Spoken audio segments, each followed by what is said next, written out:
Dear viewers, आज मैं आप लोगों को नाउन और उसके तमाम टाइप्स के बारे में बताने वाला हूँ in detail with simple examples. लेकिन आपने वीडियो को एंड तक लाजमी देखना है। एंड तक वीडियो देखने के बाद आप लोगों को नाउन के तमाम टाइप्स आपके फिंगर टिप्स पे होंगे। ब्यूटीफुल एग्जांपल्स के साथ मैं आप लोगों को पढ़ाने वाला हूँ। तो आइए स्टार्ट लेते हैं। सबसे पहले नाउन खुद में है क्या चीज़।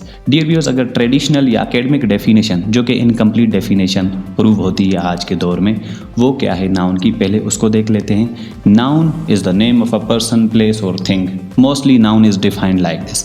नाउन को ऐसे डिफाइन किया जाता है। लेकिन कोई आपसे ये भी तो ऑब्जेक्ट कर सकता है, पूछ सकता है कि अगर मैं खुदा की बात करूं या भगवान की बात करूं या किसी और देवता की बात करूं तो क्या आप उसको जगह, शख्स या चीज़ कहोगे?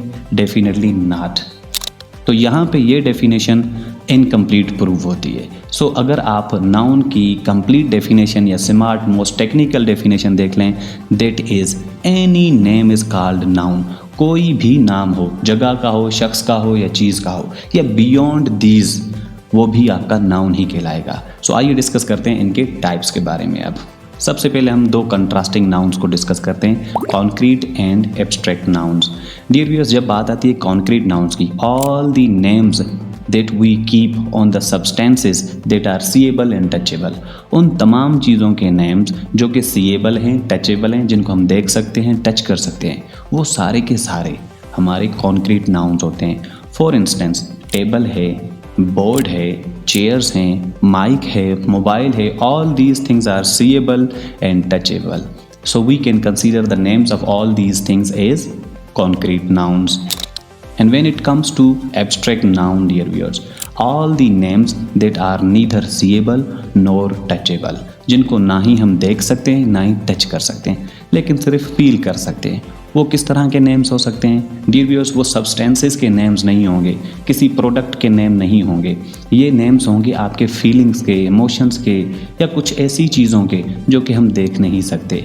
फॉर इंस्टेंस, अगर मैं बात करूं एजुकेशन की, तो एजुकेशन खुद में कोई प्रोडक्ट नहीं है जिसको आप टच कर सकें, छू सकें या देख सकें। So this is what abstract noun. Similarly we have so many examples like honesty, hatred, like love, and we can also say knowledge that's also not seeable and touchable। Similarly corruption, नज़र तो नहीं आती, एक product नहीं है, एक abstract thing है, जिसकी वजह से हम इन तमाम नेम्स को एब्स्ट्रैक्ट नाउन्स कहते हैं। अब हम डिस्कस करते हैं प्रॉपर एंड कॉमन नाउन्स को। डियर व्यूअर्स, जब बात आती है कॉमन नाउन की, तो वो नेम्स जो कि हम जनरली किसी के बारे में एज्यूम करते हैं।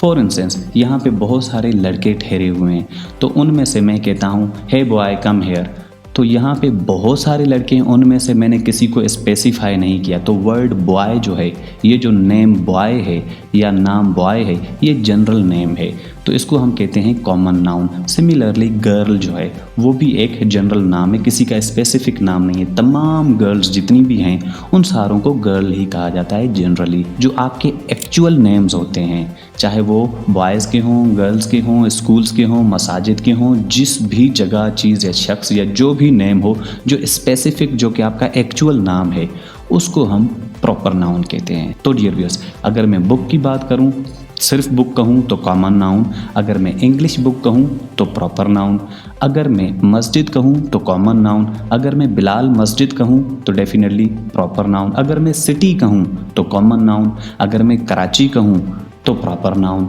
अगर मैं कंट्री कहूँ तो कॉमन नाउन, अगर मैं पाकिस्तान कहूँ तो प्रॉपर नाउन। तो हर जगह शख्स या चीज़ के जो एक्चुअल नेम्स हैं वो प्रॉपर नाउन्स होते हैं। I hope this is understandable. Let's move ahead now. But still, if you did not get the point, you can leave a comment in the comment box so that I can further simplify it। Let's now talk about singular and plural nouns।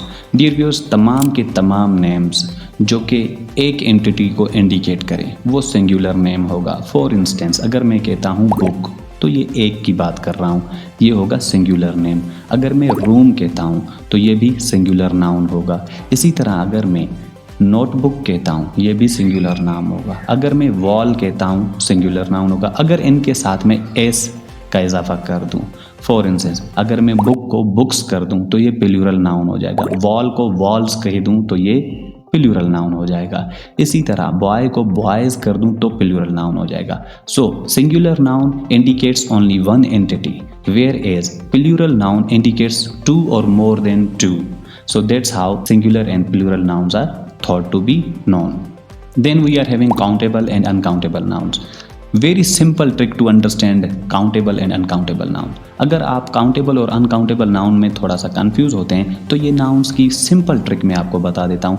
वो तमाम चीज़ें जिनको आप major करते हैं, वज़न करते हैं, या जिनको आप नापते हैं, स्केल करते हैं, या वो तमाम चीज़ें जो कि लिक्विड हैं, वो सारी की सारी अनकाउंटेबल नाउन्स होती हैं। फॉर इंस्टेंस अगर मैं वाटर कहता हूँ अनकाउंटेबल होगा, मिल्क कहता हूँ अनकाउंटेबल होगा, मैं अगर शुगर कहता हूँ अनकाउंटेबल होगा। तो ये मोस्टली वो तमाम चीज़ें जो गिनी नहीं जा सकती वो अनकाउंटेबल नाउन्स होते हैं। लेकिन जब बात आती है आपकी काउंटेबल नाउन्स की, वो तमाम प्रोडक्ट्स, वो तमाम एंटिटीज़, वो तमाम सब्सटेंसेस जिनको आप एक एक करके गिन सकते हैं, तो वो कौन से हो सकते हैं? डियर व्यूअर्स, हम कह सकते हैं boy, girl, book, room, class and so many other thing. अब बात करते हैं हम मेटेरियल नाउन की। बहुत सारे स्टूडेंट्स मेटेरियल नाउन को लेके थोड़ा सा कंफ्यूज हो जाते हैं। बहुत सिंपल ट्रिक है मेटेरियल नाउन को भी समझने की। दैट इज़ डियर व्यूअर्स, वो तमाम चीज़ों के नेम्स, उन तमाम प्रोडक्ट्स के नेम्स जिनसे मज़ीद कोई और चीज़ें बनाई जाएं। फॉर इंस्टेंस अगर मैं कहता हूँ गोल्ड, तो गोल्ड मेटेरियल नाउन है, उससे फर्दर ज्वेलरी और ऑर्नामेंट्स, जेवरात बनाए जाते हैं। लेकिन यहाँ पे स्टूडेंट्स थोड़ा सा कंफ्यूज हो जाते हैं, सर जो ज्वेलरी या फिर किसी ऑर्नामेंट्स में जो सोना इस्तेमाल हुआ है, तो हम उस ज्वेलरी को भी मटेरियल नाउन कंसीडर कर सकते हैं, क्योंकि उस ज्वेलरी से हम कोई और ज्वेलरी बना सकते हैं, उस जेवरात से कुछ और जेवरात बनाए जा सकते हैं। इस तरह नहीं है डियर व्यूअर्स, जो कि उन सब्सटेंसेस की प्योरेस्ट फॉर्म है, जैसे कि गोल्ड उसकी प्योरेस्ट फॉर्म है, उसको हम सिर्फ मटेरियल नाउन कंसीडर करेंगे। उससे बाद में बनने वाली तमाम चीज़ों को हम मटेरियल नाउन कंसीडर नहीं करेंगे। सिमिलरली वुड अगर देखा जाए, लकड़ी, उसको भी हम मटेरियल नाउन कंसीडर करते हैं, लेकिन उससे बनाए जाने वाले फर्नीचर्स को, चेयर्स को, टेबल्स को या डोर्स को हम मटेरियल नाउन कंसीडर नहीं करते। और फॉर इंस्टेंस अगर देखा जाए सिल्वर भी हमारे पास मटेरियल नाउन है, जिससे मज़ीद ऑर्नामेंट्स या टूल्स बनाए जा सकते हैं, और आयरन भी हमारे पास मटेरियल नाउन है। डियर व्यूअर्स, ये तमाम के तमाम purest forms of these substances are known as material nouns. लेकिन इनसे बनाए जाने वाली दूसरी चीज़ें मटेरियल नाउन्स कंसिडर नहीं होंगी, क्योंकि ये उनकी प्योरेस्ट फॉर्म नहीं है। दूसरे सिंपल ट्रिक बताता हूँ मटेरियल नाउन की आइडेंटिफिकेशन के लिए, वो ये है कि वो नेम्स जिनको हम प्लूरल फॉर्म्स में इस्तेमाल नहीं करते, मोस्टली आप कभी नहीं कहेंगे 3 वुड्स, लेकिन अगर आप डिफरेंट फर्नीचर्स को इंडिकेट कर रहे हैं, चेयर्स को इंडिकेट कर रहे हैं, डोर्स को इंडिकेट कर रहे हैं, तो आप कहेंगे 3 डोर्स, 4 चेयर्स, 5 टेबल्स एट्सेट्रा। लेकिन आप जनरली वुड को 3 वुड्स नहीं कहते। सिमिलरली आप गोल्ड को 3 गोल्ड्स, 4 गोल्ड्स, 5 गोल्ड्स नहीं कहते। तो इस तरह जो हमारे पास मटेरियल नाउन्स होते हैं, जिनके प्योरेस्ट फॉर्म्स होते हैं सब्सटेंसेस के, उनको हम अनकाउंटेबल नाउन की कैटेगरी में भी कैटेगराइज करते हैं। अगला है हमारे पास कंपाउंड नाउन्स। कंपाउंड नाउन्स वो नाउन्स होते हैं डियर व्यूअर्स जिसमें हम लोग 2 नाउन्स को मिला के एक नाउन बनाते हैं। जैसे कि फॉर इंस्टेंस वॉच है, एक नाउन है, और मैन एक नाउन है। इन दोनों को कंबाइन करें तो एक और नाउन बनेगा, जैसे कि वॉचमैन। इसी तरह डोर एक नाउन है, कीपर एक नाउन है। इन दोनों को अगर हम कंबाइन करें तो डोर कीपर एक कंपाउंड नाउन बन जाएगा। इसी तरह ब्रदर एक नाउन है, लॉ एक नाउन है, ब्रदर इन लॉ ये भी एक कंपाउंड नाउन हो जाएगा।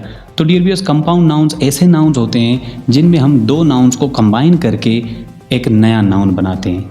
तो डियर व्यूअर्स, अगर अब भी आपको किसी नाउन में दिक्कत होती है to understand it, you can ask me in the comment box. I would definitely answer you about all the confusion और फ्रस्ट्रेशन दैट यू फेस।